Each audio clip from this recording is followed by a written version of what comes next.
নমস্কার বন্ধুরা। আমাদের স্মৃতি কি কখনো ভুল হতে পারে? মনে করুন আপনি কোনো জিনিস, কোনো স্মৃতি অনেক দিন ধরে যেটা আপনার মাথার মধ্যে আছে, পরে জানলেন ওইটা আদৌ কখনো ঘটেনি। শুধু আপনি নন, হাজার হাজার মানুষের এই স্মৃতি ভুল, এই জিনিসটা নিয়ে আজকে কিছু কথা আলোচনা করব। সাথে থাকুন, দেখতে থাকুন, অবশ্যই অনেক কিছু জানতে পারবেন। খুব স্পষ্টভাবে মনে আছে, কিন্তু পরে জানতে পারলেন ঘটনাটি আদৌ ঘটেনি। এই জিনিসটার নাম হলো ম্যান্ডেলা এফেক্ট। এই নিয়ে কিছু কথা আজ আপনাদের শোনাবো। বান্ধা মন মোর দিল আউলিয়া, চাংরা বন্ধুরে মনটা মোর দিল আউলিয়া।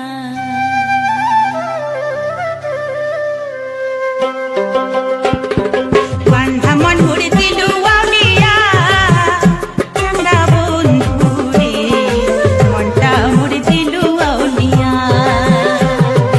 বান্ধা মন মোর দিল আউলিয়া, চাংরা বন্ধুরে মনটা মোর দিল আউলিয়া, মনটা মোর দিল আউলিয়া।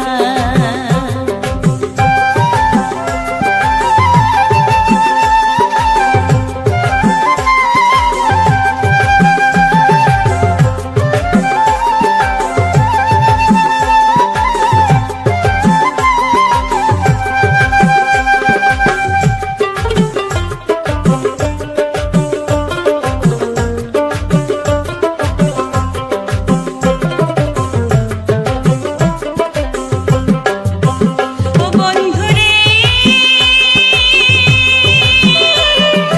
না বুঝিয়া দিলুম মন, শাশ্বত জ্ঞানে হলা মন, মনটা নিয়া করলো ছলনা।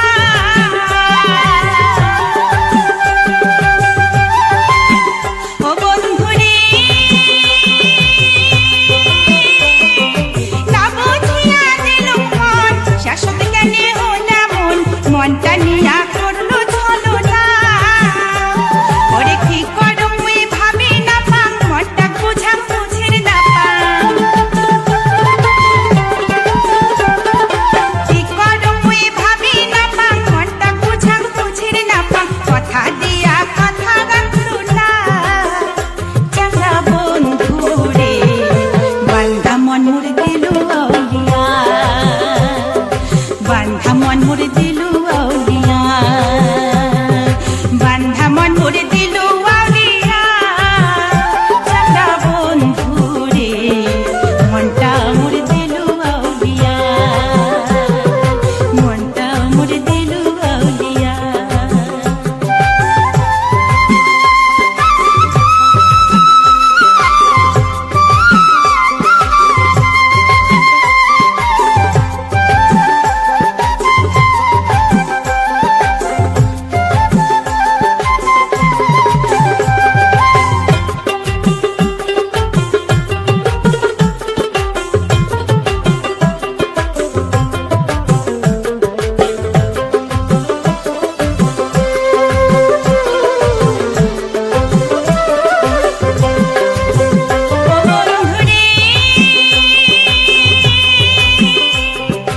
মনে মনে কতই ভাবো, চাইরো পাখি ছায়া দেখো, সবাই আছে চোখে দেখো না।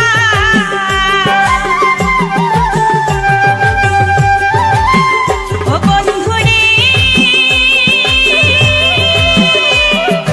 মনে মনে কতই ভাবো, চাইরো পাখি ছায়া দেখো, সবাই আছে চোখে দেখো না। ওরে কত রঙের কথা কয়া, মনটা মোর আউলি দিয়া।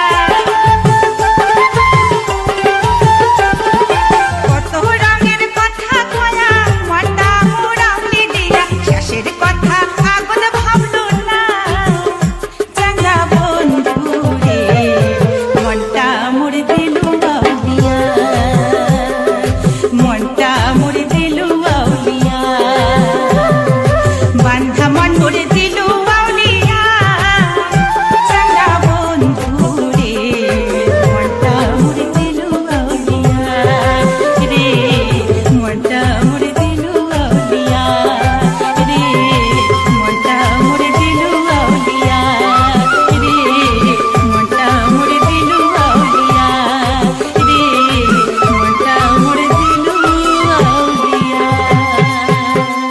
হ্যাঁ বন্ধুরা, যেটা বলছিলাম, আমাদের স্মৃতি কি সত্যিই ভুল হতে পারে?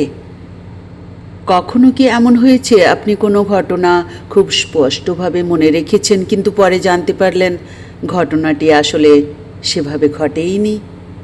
আরও অবাক করার বিষয়, শুধু আপনি নন, হাজার হাজার মানুষ একই ভুল জিনিস মনে রেখেছেন। তাহলে প্রশ্ন হলো, এত মানুষ কি একসঙ্গে ভুল করতে পারে? নাকি এর পেছনে লুকিয়ে আছে এমন কোনো রহস্য যা বিজ্ঞান এখনও পুরোপুরি বুঝে উঠতে পারেনি? আজ আমরা জানব ম্যান্ডেলা ইফেক্ট সম্পর্কে। ম্যান্ডেলা ইফেক্ট কি? বন্ধুরা, ম্যান্ডেলা এফেক্ট হলো এমন একটি ঘটনা যেখানে অনেক মানুষ একই ভুল স্মৃতিকে সত্য বলে বিশ্বাস করেন। এই নামটি এসেছে দক্ষিণ আফ্রিকার নেতা নেলসন ম্যান্ডেলাকে নিয়ে। অনেক মানুষ বিশ্বাস করেন ম্যান্ডেলা 1980-এর দশকে জেলে মারা গিয়েছিলেন, কিন্তু বাস্তবে তিনি 1990 সালে মুক্তি পান। পরে দক্ষিণ আফ্রিকার রাষ্ট্রপতি হন। তিনি 2013 সালে মারা যান। তাহলে এত মানুষ ভুলটা মনে রাখলেন কেন? এই প্রশ্ন থেকেই ম্যান্ডেলা ইফেক্ট শব্দটির জন্ম। কিছু বিখ্যাত উদাহরণ দিচ্ছি, তাহলেই অনেকটা পরিষ্কার হবে। অনেকেই বিখ্যাত সিনেমার সংলাপ, ব্র্যান্ডের লোগো বা বইয়ের নাম ভুলভাবে মনে রাখেন। কেউ মনে করেন কোনো কার্টুন চরিত্রের পোশাকের রং অন্য রকম ছিল। আবার কেউ বলেন কোনো কোম্পানির লোগো আগে একরকম ছিল, এখন বদলে গেছে। মজার বিষয় হলো, এইসব ভুল স্মৃতি শুধু একজনের নয়, লক্ষ লক্ষ মানুষের মধ্যে মিল পাওয়া যায়। বিজ্ঞানীরা কি বলেন? বিজ্ঞানীরা বলেন মানুষের মস্তিষ্ক ক্যামেরার মতো নয়। আমরা প্রতিটি স্মৃতি হুবহু সংরক্ষণ করি না, বরং মস্তিষ্ক বিভিন্ন তথ্য জুড়ে একটি স্মৃতি তৈরি করে। সময়ের সঙ্গে সেই স্মৃতি বদলাতেও পারে। যদি আমরা বারবার কোনো ভুল তথ্য শুনি, তাহলে একসময় সেটাকে সত্যি বলে মনে হতে পারে। মনোবিজ্ঞানে একে বলা হয় ফলস মেমোরি বা ভ্রান্ত স্মৃতি। বন্ধুরা, এর অন্য তত্ত্বটা বলছি, তবে সবাই এই ব্যাখ্যায় তো সন্তুষ্ট নন। কেউ কেউ বলেন হয়তো আমরা সমান্তরাল মহাবিশ্ব বা প্যারালাল ইউনিভার্সের প্রভাব অনুভব করছি।